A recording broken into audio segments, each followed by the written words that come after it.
Hello and welcome. It is Thursday, November 19th, and we're talking about this week's space and astronomy news. The Arecibo Observatory is in a little bit of trouble. This is the world's second largest radio antenna dish telescope. It's located in Puerto Rico and it's been in operation since the 1960s. This telescope has been featured in movies and film. It has been used heavily by astronomers. It was even used to broadcast a message to the stars about humanity. And it's a huge tourist draw in Puerto Rico where it's located. However, recently it's been pummeled by hurricanes and earthquakes in Puerto Rico, and there's been some damage to the telescope. There was an auxiliary cable that snapped back in August, and while they were doing repairs on this auxiliary cable, just last week, one of the main cables actually broke. And this was under less load than it was rated for. And as that cable has broken, now the other cables have a more load on them, and which increases the chance that they might also break. And there have been some signs of wear on these other cables that they are taking the strain from this telescope. And if more cables snap, the entire 900-ton structure might collapse in on itself.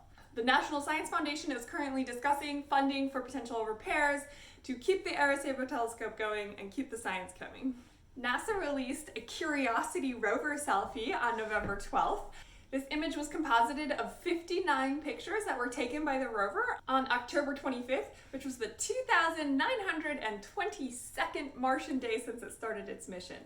The selfie is of the rover at a location that it's drilled 3 sample holes in a place called Mary Anning, which is named after a 19th century paleontologist.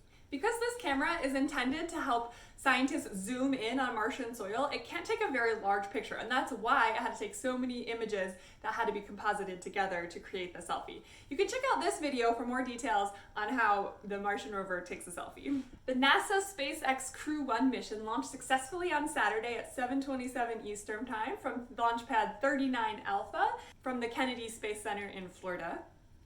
Thanks to everyone who joined me for my live. I had a lot of fun at the watch party. After a long flight, the Crew Dragon Resilience docked with the space station at 11:02 p.m. Eastern on Monday, and the hatch was opened at around 1:02 a.m. that night, and welcome aboard the ISS to those 4 astronauts. Arianespace's mission Vega Flight VV-17 failed 8 minutes after leaving the French Guiana launch pad on Monday. Its payload of 2 Earth observation satellites, one for ESA and one for France, were lost. And this is the second major Vega failure in less than 2 years, as they also had a launch failure in July 2019. So I'm sure they are doing a lot of work to discover what's going wrong with the Vega missions. In this case, they announced that there was an issue with the 4-stage nozzle, so they do seem to have isolated what the cause was. So good luck to them going forward in improving their safety for their launches. And lastly, there's been another update about the detection of phosphine on Venus. If you'll recall, this was a really exciting detection because phosphine is a potential biosignature, and it was definitely not expected to be found on Venus.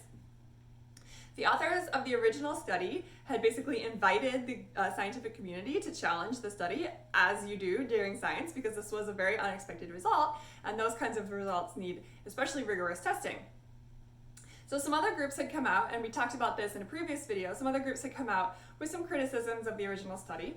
Well, now the original study authors have come out with their own correction. So it turns out that some of the data they were using from ALMA, which is a telescope, had an error in the data. So the ALMA telescope team released the corrected data, and then the Venus study team reanalyzed it to see if they could still detect the phosphine.